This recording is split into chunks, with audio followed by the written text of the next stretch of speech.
The morning that Daniel Harmon sat across from his wife Rachel at the kitchen table where they had eaten 1,000 breakfasts together and slid a single sheet of paper across the surface toward her and told her in his calm, measured, carefully rehearsed voice that the marriage was over and the terms were already arranged. He believed with complete confidence that he had already won. He had the house. He had the accounts. He had Brittany, whose name he had never once said out loud in that kitchen, but whose presence had been living in that house for 2 years like a shadow Rachel could feel on the back of her neck every single evening. And what did Rachel Harmon walk away with? She walked away with a rusted iron gate, 40 acres of land that had not produced a crop in over a decade, a farmhouse with a leaking roof and a back porch that sagged on one side, and 2 children to raise entirely on her own. Daniel signed that property over with the generosity of a man who believes he is being gracious. Giving her something, he told himself. Not leaving her with nothing. He was a fair man. He had always been a fair man. At least, that was the story he told himself. And Daniel Harmon had always been very good at telling himself exactly the story he needed to hear. He thought he was giving her a place to fail quietly, somewhere far enough from the life he was building with Brittany that he would not have to watch, would not have to think about it too often, would not have to carry the discomfort of it in his daily life. The farm was his answer to a problem he wanted to stop being his problem. It was clean. It was final. It let him feel, at least on the surface, like a man who had done the right thing. But Daniel Harmon made one mistake in all of his careful planning, one oversight in all of his methodical arrangement of assets and outcomes and futures. He never once walked through the back room of that farmhouse. He never once lifted the old rug near the far wall. He never once pulled up the loose floorboard in the corner. And if he had, just once, at any point in the years that property had been in his family, everything that followed would have been a completely different story. So who is Rachel Harmon? And who is the man she gave 14 years of her life to? What exactly was it that Daniel Harmon wanted so badly that he was willing to dismantle his family, his marriage, and his own moral accounting of himself to get it?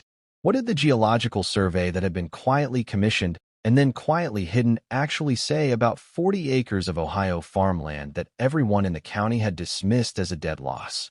And what was written in the letter that a dying man had sealed inside a metal box and hidden beneath the floor of a farmhouse, addressed specifically, personally, deliberately to the woman his son was in the process of throwing away? These are the questions this story is going to answer.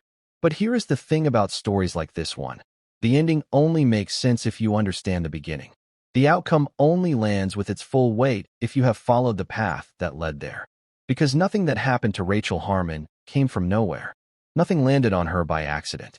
The seeds of every single thing in this story were planted long before she knew to look for them.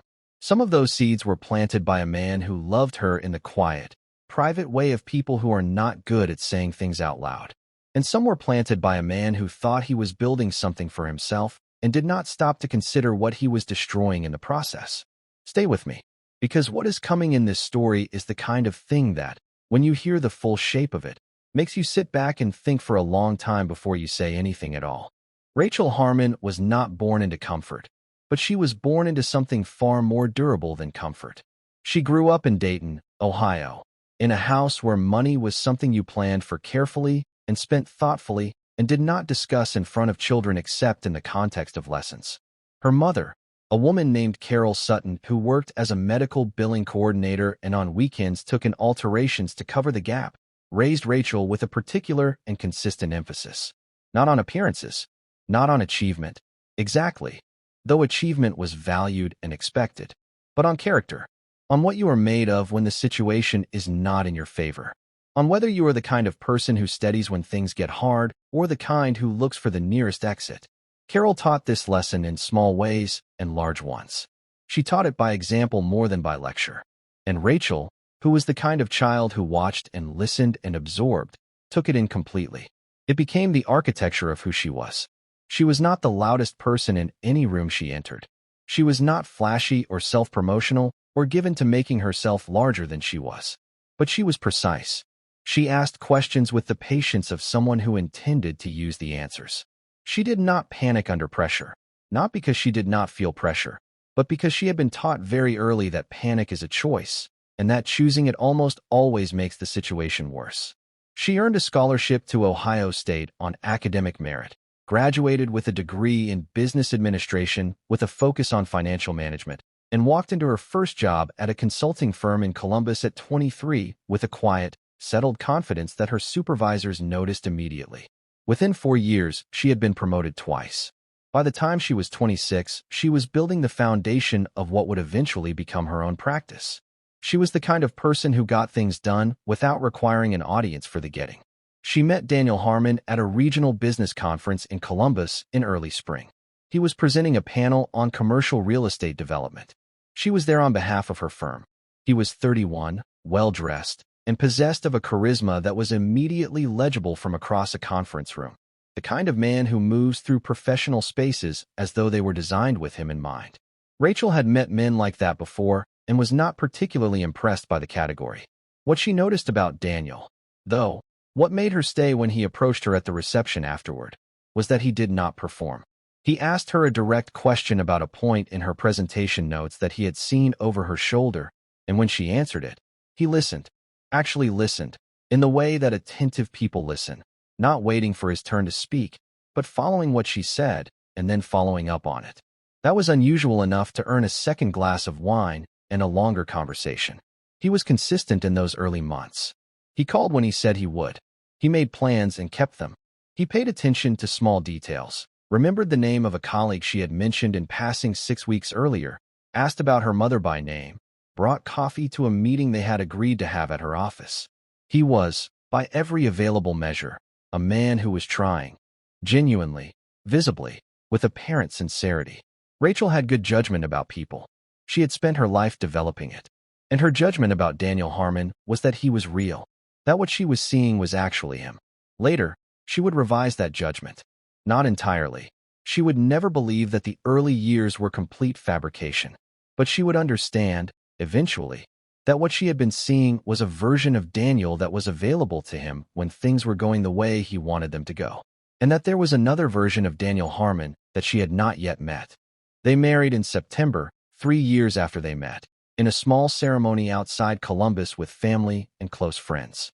The first years of the marriage were genuinely good. They built a life in the organized, purposeful way of two people who both understood finance and planning. The house in Westerville, the shared accounts, the 5-year plan that they revised together at the kitchen table every New Year's Day like a ritual. Rachel kept growing her consulting practice. Daniel was doing well in real estate. They argued sometimes, the way couples argue, about real things. But they worked through it. They made each other laugh. There were evenings on that back porch with a bottle of wine and no agenda that Rachel would think about for years afterward, not with bitterness, but with the particular ache of something that was genuinely good while it lasted. Emma was born in the 4th year of their marriage. Tyler 2 years after that. And Rachel discovered something about herself in those years that she had not predicted, that she was not just capable of being a mother, but that she was a remarkable one. Patient in the specific, tailored way of a person who pays close attention to who each child actually is, rather than who they expected them to be. Emma was intense and curious, the kind of child who needed things explained in full, or she would not let the subject go. Tyler was lighter, more instinctive, the kind of kid who understood the world through his hands rather than his head. Rachel met each of them where they were. She did not try to make them easier versions of themselves. And she did it while maintaining her practice, while managing their household, while being present for a husband who was, by the time the children were small, already beginning to be somewhere else. She did not recognize, in those years, how much of herself she was quietly subordinating to the shape of the life they were building together. Not because she was asked to, not even because Daniel expected it, but because she was the kind of person who, when committed to something, commits completely. She brought that same total investment to the marriage that she brought to everything. And total investment has a cost that you do not always notice until the returns stop coming. By the time Tyler was 5 and Emma was 7, Rachel had scaled back her practice to accommodate the demands of the household. She had done it without resentment and without keeping score. She was not naive. She was, instead, in the particular position of a person who extends trust to someone who will eventually prove it undeserved. That is not a failure of judgment. It is a failure of the person who receives it. She noticed it the way you notice a gradual change in weather, not in a single day, but in a cumulative shift of atmosphere.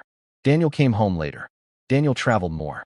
Daniel, who had once asked her questions and listened to the answers, now responded to her sentences with a distracted half-attention that she initially attributed to work stress.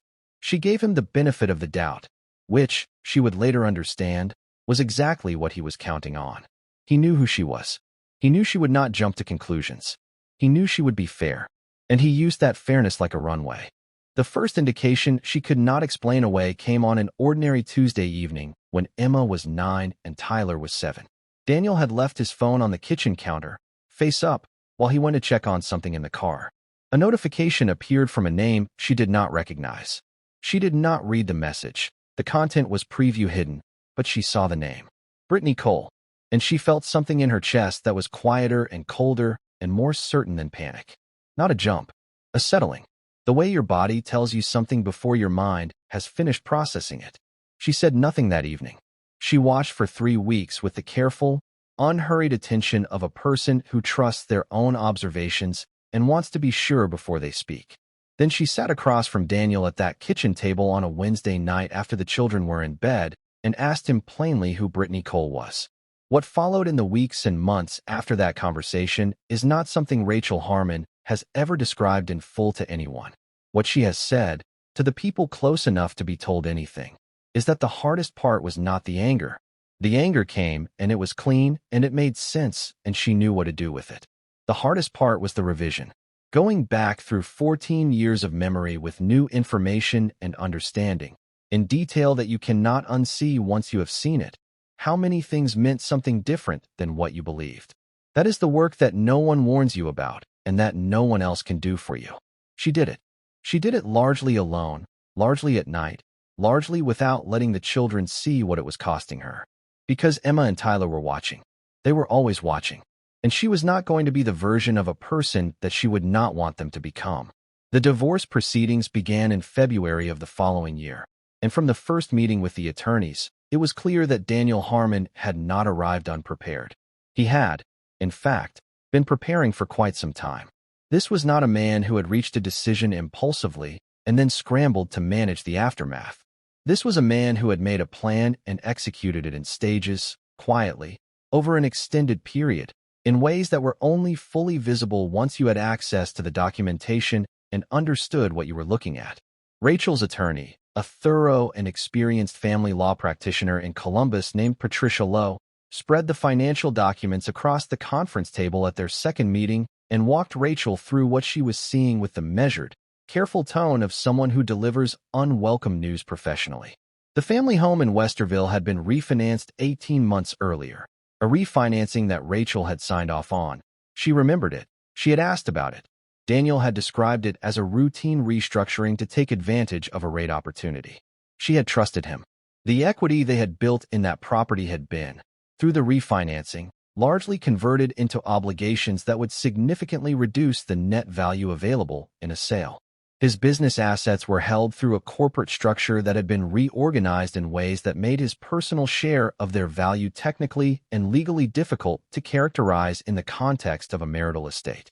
His retirement accounts had provisions that complicated her claims. None of it was illegal. All of it had been done very carefully, very quietly, over a period during which Daniel Harmon had been, to his wife's eyes, a distracted but seemingly present husband who was just going through a demanding stretch at work. Patricia Lowe told Rachel, at the end of that meeting, that what Daniel had put together was going to be difficult to untangle within the timeline and budget of a standard proceeding. That does not mean impossible, she said carefully. It means expensive, slow, and uncertain. Amara asked 3 questions, listened to the 3 answers, and then asked Patricia to walk her through every available option from the beginning one more time. Not because she had not understood the first time, because she needed to hear all of it twice before she made a decision of this magnitude.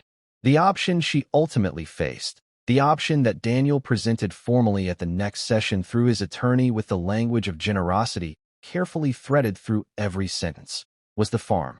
The Harmon family had held a parcel of land outside Columbus for decades.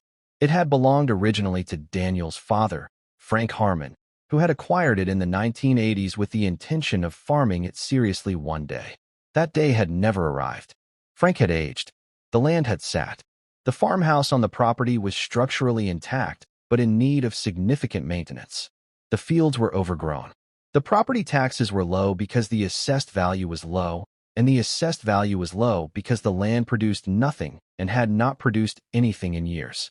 The neighbors who had been around long enough to remember spoke about it with the resigned affection that people have for beautiful things that have fallen into disuse. It was 40 acres of Ohio land that everyone in that county had essentially written off. Daniel's attorney presented the proposal in the careful language of someone who has been well coached, emphasizing the stability it would provide for the children, the permanence of land as an asset, the roof over their heads. Daniel, across the table, wore his wide smile at a modest, appropriate setting. Rachel looked at the proposal and then looked at Patricia, who gave her the honest assessment privately. The risks of litigation were real, the costs were real, the timeline was real. The farm was something concrete. Imperfect and modest by any measure, but concrete. Land she could not be evicted from. A roof, however leaky, that was hers.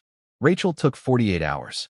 She thought about Emma and Tyler, about the school year, about the $14,000 remaining in her personal account, about the consulting practice she would have to rebuild. Then she signed the agreement and accepted the farm.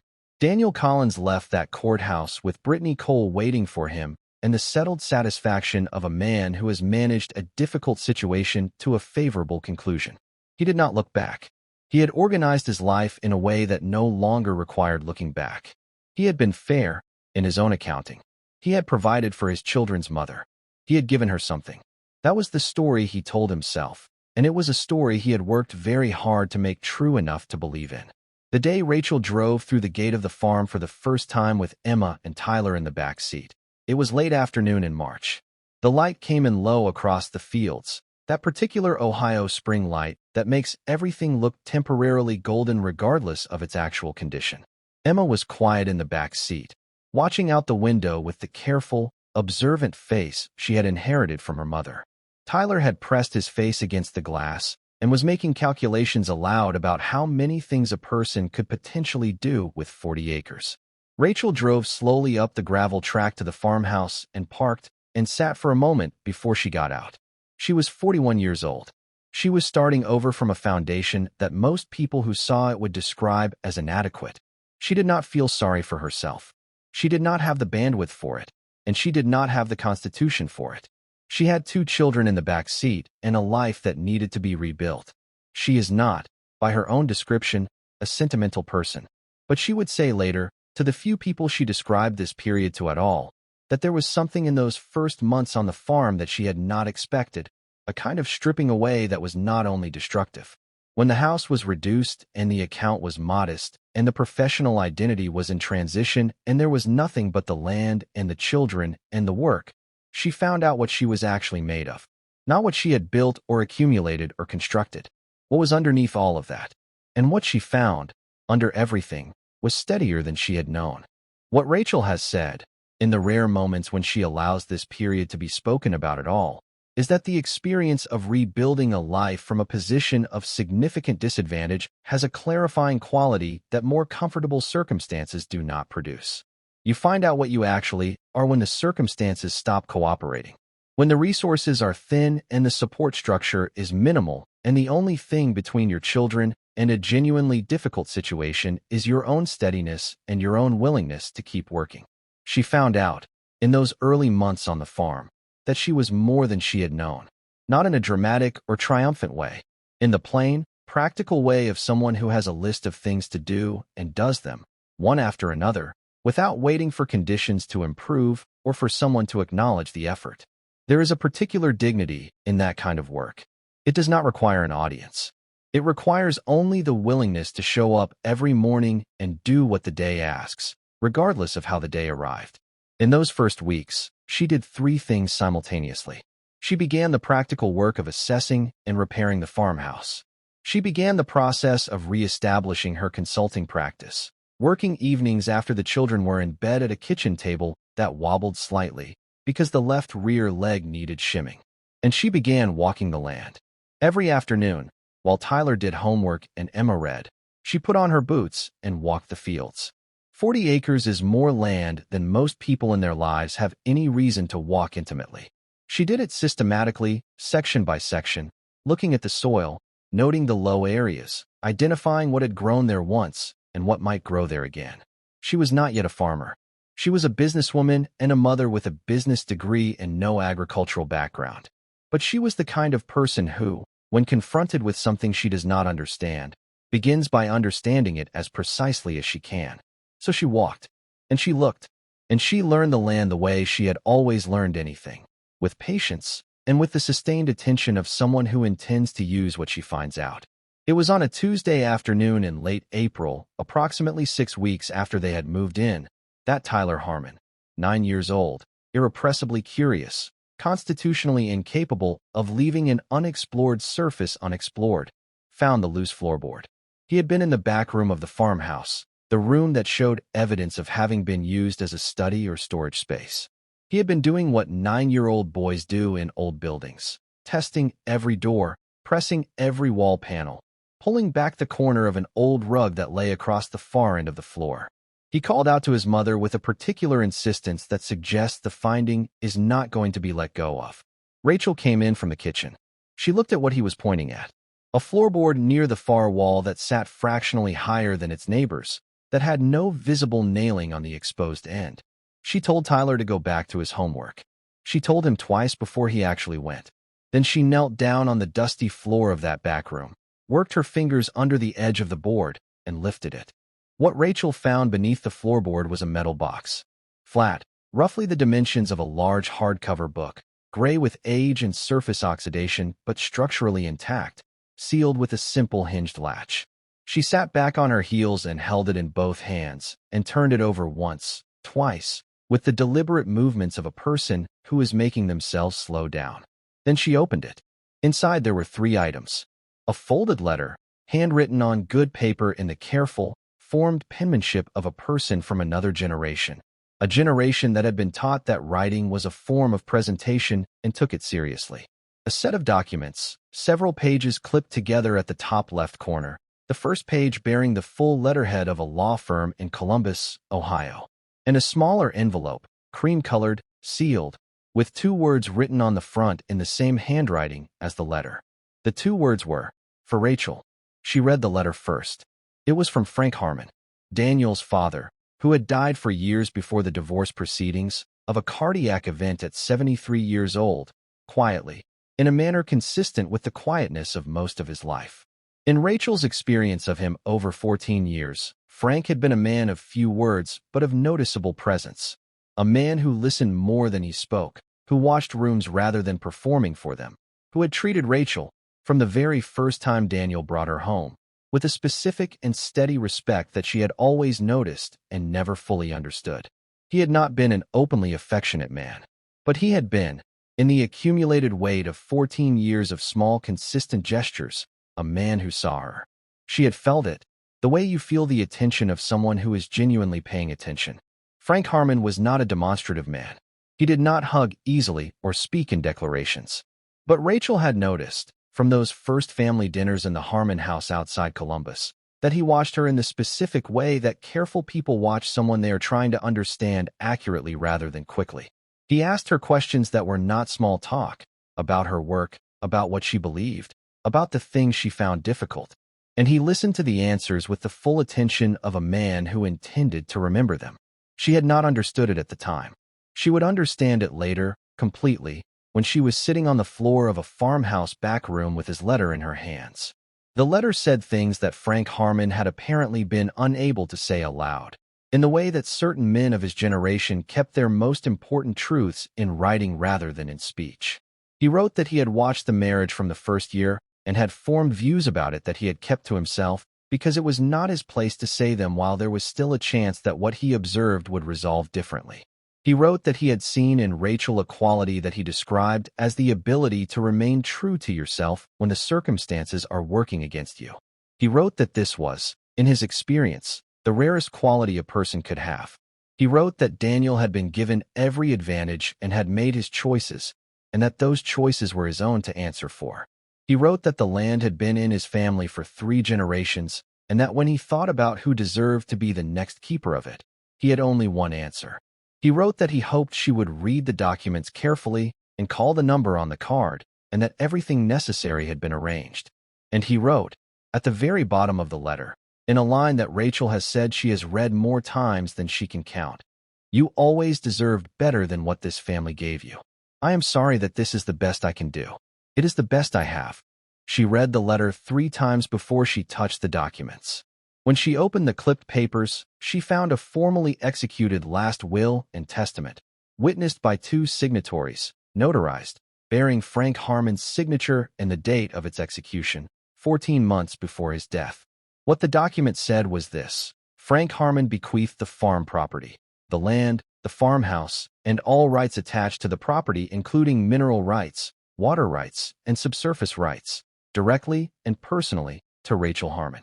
The bequest included specific legal language stating that this transfer was personal to Rachel individually and could not be treated as a marital asset, could not be contested by any heir, spouse, or family member of either Frank Harmon or Daniel Harmon. Frank had not made a vague gesture. He had made a specific, deliberate, legally constructed one. He had done it because he knew what was coming before it arrived.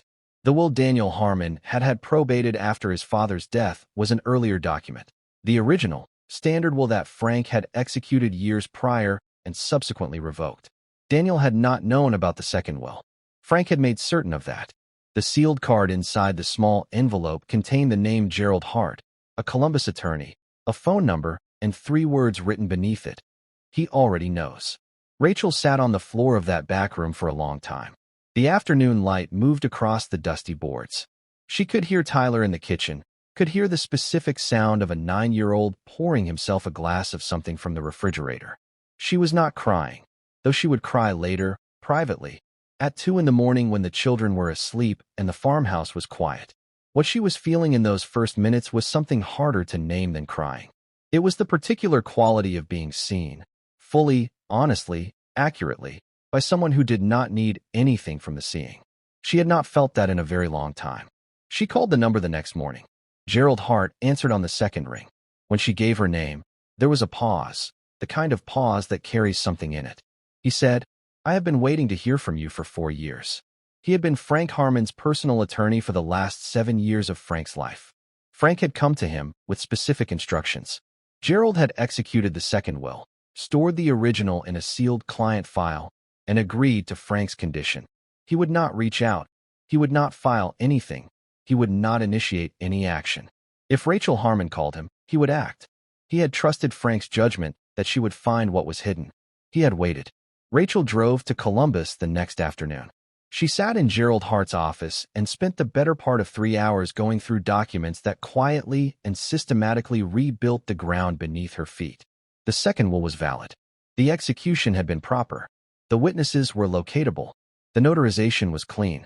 But the documents in Gerald's file did not stop there. Frank Harmon, in the last years of his life, had been a quietly busy man. He had commissioned, through a private environmental and geological consulting firm, a subsurface survey of the farm property. The survey had been conducted discreetly, without publicity, and the results had been delivered to Frank Harmon in a sealed report that he had read and then placed in Gerald Hart's file, without discussing with anyone. Gerald produced the report now and set it on the desk between them. The farm sat above a natural gas deposit. Not the kind of geological finding that makes national news, not a field of industrial magnitude, but a legitimate, quantifiable, developable deposit of the kind that energy companies paid significant lease premiums to access. The report included projected yield estimates, lease value ranges, and royalty rate projections over a 15 to 20-year development horizon. The number that Rachel wrote down in her notebook that afternoon, the projected range of income from a properly negotiated mineral rights lease, was a number that she looked at twice before she believed she had written it correctly. She had written it correctly. Frank Harmon had known what was under that land for years. He had chosen not to develop it during his lifetime for reasons that Gerald Hart believed were partly philosophical and partly practical. He was an old-fashioned man who distrusted the disruption that development brought, who valued the integrity of the land as it was, who had seen enough of what money did to families to have a healthy skepticism about introducing large quantities of it into a situation. He had wanted the decision about what to do with it to be made by someone he trusted. That person was not his son. He had watched Daniel for long enough to know what Daniel would do with a mineral rights windfall, and the answer did not sit well with him. The person he trusted was the woman Daniel was in the process of discarding, and so he had arranged it accordingly. The county had a quiet history with the land that Rachel only learned piece by piece in her second year, from neighbors who were cautious at first, and then, once they understood she was staying, more forthcoming. There had been interest from an energy company several years before Frank Harmon's death, a representative who had come through the area asking questions about subsurface rights, who had knocked on Frank's door one afternoon and been turned away with the firm brevity that Frank apparently applied to all conversations he had not initiated.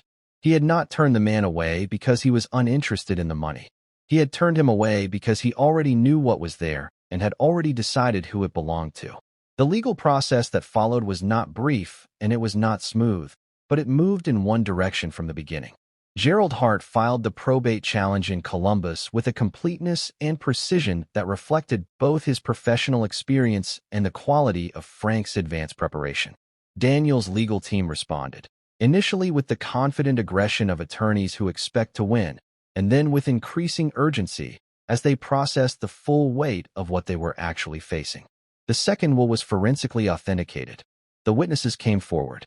The notarizing attorney confirmed the execution date and circumstances. Daniel pursued every available challenge. Claims about Frank's mental capacity at the time of signing, questions about document storage, procedural objections that his attorneys clearly did not believe in but raised because raising them was their job. Each was addressed. Each was dismissed. The challenge to Frank's mental capacity was the argument Daniel's team pressed hardest on.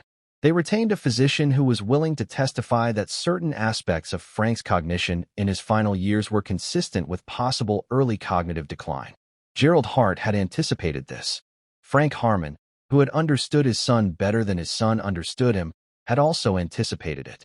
The two witnesses to the second will included a licensed clinical psychologist who had administered a full cognitive assessment to Frank Harmon at his own request on the same day the will was executed. The assessment results were in Gerald's file, sealed and dated. Frank Harmon, on the day he signed the document that would eventually be challenged on grounds of mental incapacity, had a documented full cognitive assessment on record confirming unambiguous mental competence. He had known they would try. He had closed the door before they found the handle. There were people close to Daniel who, when they heard about the cognitive assessment, went quiet in a particular way. The quiet of people who are recalibrating something they thought they understood about a person they thought they knew. Frank Harmon had been, to most people who knew him, a straightforward, modest, quietly stubborn man who kept his own counsel and asked nothing dramatic of anyone. The picture that emerged through the legal proceedings, of a man who had spent the final years of his life constructing a precise, legally airtight, carefully timed act of protection for a woman his son was preparing to discard, was not the Frank Harmon that most people in that circle had seen. It was the Frank Harmon that Rachel had felt. And the difference between those two versions of a person is, in the end, the difference between what someone shows the world and what they actually are. The mineral rights transfer was completed and recorded 14 months after Rachel made that first phone call to Gerald Hart. By that point, two energy development companies had independently become aware of the deposit and had made preliminary approaches about lease negotiations. Rachel did not rush. She retained an energy law specialist, got a second geological assessment completed on her own account, and spent 3 months understanding the landscape of the negotiation before she entered it. She negotiated from a position of patience, knowing what she had, knowing what she needed, knowing that she was not in a position of desperation. The lease she signed was structured with both an upfront signing bonus and a royalty structure tied to production over time. The specific figures were not disclosed publicly. What is known is that she paid off every outstanding balance on the farmhouse repairs within 60 days of signing. She established educational accounts for Emma and Tyler that same week. She filed the paperwork to formalize her consulting practice under her own name, operating from the farm address, in the month that followed. There were people in Rachel's professional network who, when the outcome became known, suggested that she had been very clever, that she had somehow engineered the situation, played a long game. She found this interpretation interesting and entirely incorrect. She had not known about the will. She had not known about the geological survey. She had not known about Gerald Hart or the sealed file, or any of the architecture Frank Harmon had quietly constructed over the last years of his life. She had known only this, that she had a farm and children and a life to rebuild, and that the most useful thing she could do was understand what she had as precisely as possible and work with it as honestly as she could. The rest was not her design. The rest was the design of a quiet man who had paid attention for 14 years and made a judgment. What she had contributed to the outcome was simply being, consistently and without performance, the person that judgment was made about. That is not cleverness. That is character. And character, as her mother had told her at a kitchen table in Dayton on more Sunday mornings than she could count, is the only thing that holds when everything else is taken. Frank Harmon had seen that in Rachel 14 years before she needed it to matter. He had seen it the first time Daniel brought her to Sunday dinner. He had watched it across 14 years of holidays and ordinary visits, and the specific small moments that reveal character more accurately than the large ones. He had never told her. That was the kind of man he was. But he had done something more lasting than telling her. He had built a structure around it. Legal, deliberate, patient, and he had trusted that when the time came, she would find it. That trust is, in some ways, the most extraordinary thing in this entire story. Not the gas deposit, not the legal victory, not the money, the trust. One man, in the last years of his life, looking at a woman and deciding, she is exactly who I think she is, and then building everything else around that single judgment. She did not call Daniel. She did not send a message. Word traveled, as it does through the connected networks of people who share a professional and social world, and Daniel Harmon heard what had been beneath the floor of the property he had signed away. What he felt when he heard it, no one has reported with confidence, and Rachel has never sought the information. What she has said, when asked why she made no gesture toward him, is this: he made his decisions with the information he had and the values he had. What he missed is not something I put in front of him. He walked past it every time he was on that property. Some things you see and some things you don't. That is not something I can help him with now. There is a conversation that people reliably have when they hear a story like this one, and it is the conversation about luck. Rachel got lucky, goes the argument. Lucky that Tyler was a curious 9-year-old who could not leave a rug in the corner alone. Lucky that Frank Harmon was the particular kind of man he turned out to be. Lucky that Gerald Hart answered his phone. Lucky that the geological survey said what it said. All of those things are true. Luck is real. Circumstances matter. The specific combination of factors that produced this outcome was not inevitable, and saying otherwise would be dishonest. But the luck argument has a gap in it the size of a life. And the gap is this: Frank Harmon did not hide that document for just anyone. He wrote for Rachel on the envelope, specifically and deliberately, because he had spent 14 years watching a specific person and making a specific judgment about her.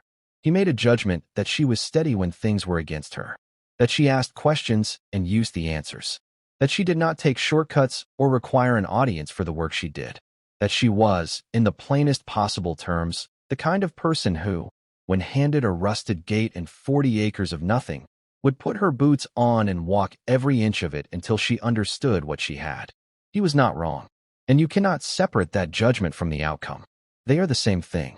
The luck was that Rachel Harmon had been building, her entire life, exactly the character that earned the judgment of a quiet man who was paying attention. Emma is 15 now. She works alongside her mother in the small kitchen garden that Rachel started in the second year on the farm. What began as a practical measure and became something more, a way of staying connected to the land as a living thing rather than only as an asset. She is her mother's daughter in the ways that matter: precise, observant, patient with complexity. Tyler is 13 and still relentlessly curious, still the kind of person who pulls back rugs in old rooms on the principle that you never know what might be there until you look. He does not fully understand yet the complete weight of what his curiosity found that Tuesday afternoon in April. But Rachel has told him the story in full, honestly, age-appropriately, without softening the parts that are difficult. She has told him what his grandfather saw in her and why it mattered. She has told him that the most important thing a person can do for someone they care about is see them clearly and trust what they see. He listens the way she listened to her own mother at a kitchen table in Dayton, quietly, completely, with the face of someone who is letting it land somewhere deep. The farm, as of the last accounting, has been generating royalty income for over 2 years. The farmhouse has been repaired fully: roof, porch, plumbing, the kitchen where only 2 burners worked. The fields have been partially planted with a working vegetable operation that supplies 3 farmers markets in the surrounding area. It is not where the money comes from. It is where the meaning comes from. Rachel Harmon walks those 40 acres still, most evenings when the weather allows, in the boots she has owned since the first spring. She knows every low point, every soil type, every tree line. She knows it the way you know something you have stayed with long enough and attentively enough that it has stopped being separate from you. Daniel Harmon has not been a presence in this story since the courthouse steps. He is the father of her children, and that relationship is managed with the minimum necessary civility and nothing more. Emma and Tyler spend time with him according to the custody arrangement. Rachel does not speak about him to them in ways that would shape their independent judgments. She does not need to. What she has built speaks for itself, in the plainest, most undeniable language available. Every morning she walks out onto the porch of a farmhouse that is hers completely and looks out over land that was supposed to be her diminishment and is instead her foundation, and she understands something that she thinks about in relation to her children often. She thinks about it in the language her mother used, at a kitchen table in Dayton, Sunday mornings, before the word of it had fully reached her. That a woman's value is not decided by the man standing next to her. That it is decided, quietly and absolutely, by what she is made of when the situation is not in her favor. That the ground you stand on is only as good as the person standing on it. And that sometimes, the thing that looks like nothing is everything. You just have to be the kind of person who keeps walking until you find out. Before I let you go, I want to ask you something, and I want you to actually think about it before you answer. Because this is not the kind of question with an obvious answer, and the answers I get in the comments on these stories are always the ones that tell me the most about the people who watch this channel. If you were Rachel Harmon, if you had just driven home from Gerald Hart's office with the full weight of what you now knew, and the children were inside the farmhouse, and the evening was coming in across those 40 acres of land, and you had that moment of stillness before you walked through the door, what would you do first? Would you call Daniel and let him know what he missed? Would you say nothing at all and let the legal process be the only language that spoke? Would you feel the gratitude first for the man who saw you when his own son did not? Or would you feel something else entirely? Something more complicated, more human, harder to put a single word to? Tell me in the comments. I read every single one. There is no wrong answer to this question, but I promise you that reading the answers tells me something true about who we are and what we actually believe about justice and dignity and what people deserve. If this story stayed with you, if there was a moment in it that made you stop, share it with one person. Not because this channel needs the numbers, though a like and a subscribe genuinely helps this work reach more people, but because there is someone in your life who needs to hear a story about what steady looks like under pressure, about what it means to be seen clearly by one honest person, about what is possible on the other side of the worst thing that happened to you. Hit subscribe and turn on the notification if you want to be here when the next story drops. Because the one coming next has been sitting with me for weeks. I kept asking myself how to begin it. I think I finally know. And when you hear it, you will understand exactly why I took so long.